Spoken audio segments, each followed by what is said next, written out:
What on earth has happened to Liverpool? Just a matter of months ago, they were playing in yet another Champions League final after pushing Man City all the way in the league and winning both domestic cups. Now, they sit 10th in the Premier League with no wins in their last four, below Fulham, Brentford and Brighton. Clearly, some things are not working at Anfield, and this time on Football Reality, we're going to find out what Liverpool need to change to get back to the top. Problems. Off the pitch, as well as on, the problems Liverpool have encountered in 2022-23 have been endless.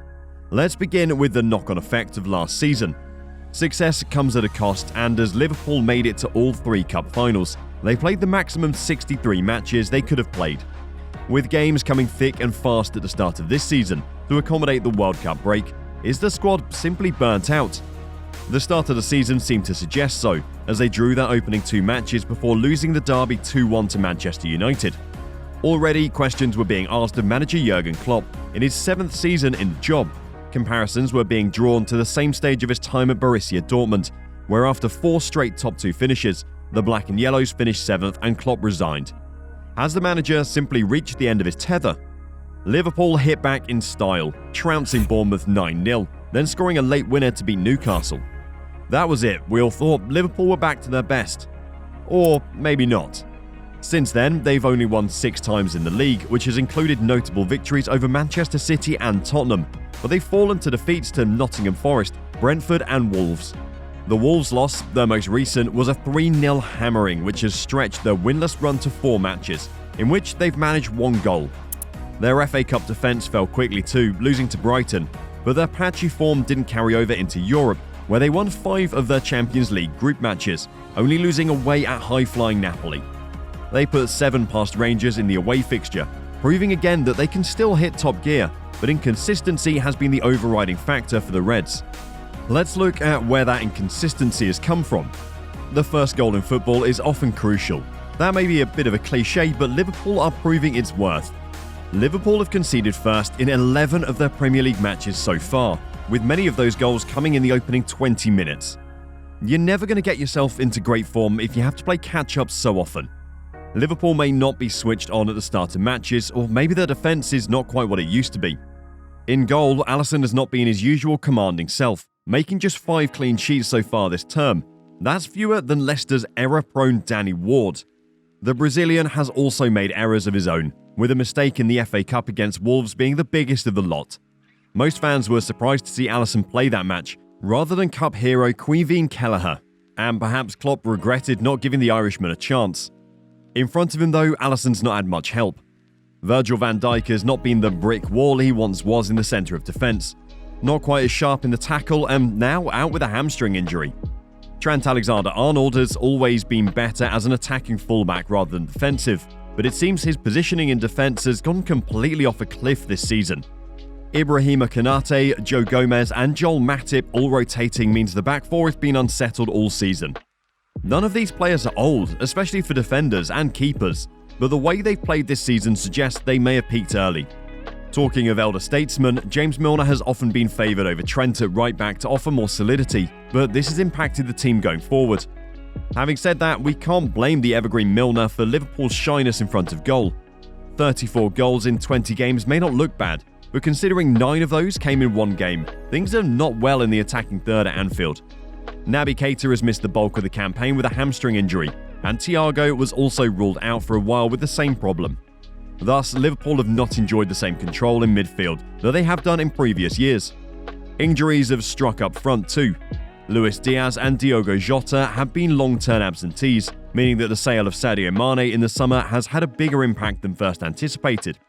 But the attackers Klopp does have to call upon have not been pulling their weight.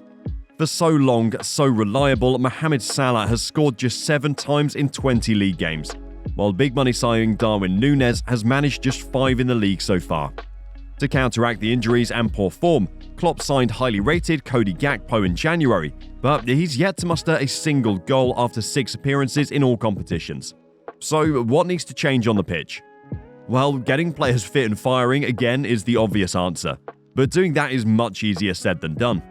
Although having only 2 competitions to focus on could be the break this tired squad needs. A change of manager may seem drastic, but if Klopp can't go any further with this team, then maybe now is as good a time as any. But if we want the German to stick around for a bit longer, then perhaps a change of formation could be the answer. Klopp has stuck rigorously to his 4-3-3 setup for years, but over time, opponents get used to playing against certain systems, no matter how lethal they once were.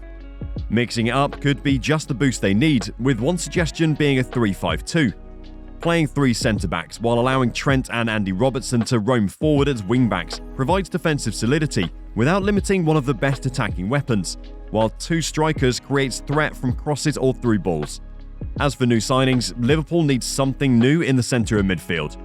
Fortunately for them, they are favourites to side Jude Bellingham in summer, with a Dortmund man already Jordan Henderson's BFF in the England squad. If they land Bellingham, that may be the only major addition the Reds need, but questions remain about where the money will be coming from to fund such big deals in the near future. This leads us to the biggest on-field problem at Anfield. As we outlined in a previous video, Liverpool were put up for sale earlier this season by Fenway Sports Group. After some early runners and riders for the takeover were named, little has happened, at least publicly in recent months, dashing supporters' hopes of a double-quick sale, like we saw with Chelsea last season. The longer the process gets drawn out, the greater the uncertainty surrounding the club. FSG won't want to spend over £100 million on the likes of Bellingham if they won't see a return on that investment, while new contracts for current players and staff will need to be negotiated at some point. But by whom? FSG president Michael Gordon has already stepped back from his Liverpool duties, only fanning the flames of the idea that FSG won't be looking to strengthen before they sell up. With their futures in doubt, is it any wonder the Liverpool players and staff seem a bit distracted on match day?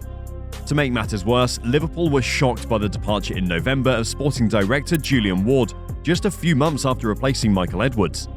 After years of solid recruitment, the future of the club's recruitment policy is in serious doubt, with other directors having to step in and fill the vacant roles. The more people who leave, the more Jurgen Klopp becomes the fall guy, only mounting pressure on the under-pressure manager. Clearly, they need to sell the club quickly before the rot sets in, but they need to make sure they sell to the right bidder. New blood in the boardroom and an ambitious transfer policy will help to alleviate the fears at the back of the mind of the players, coaches and fans. That's what we think Liverpool need to change to get back to the top of English football. Are we right? Will Liverpool get back on track anytime soon? As always, let us know in the comments. Before you go, hit subscribe so you'll never miss a dose of football reality.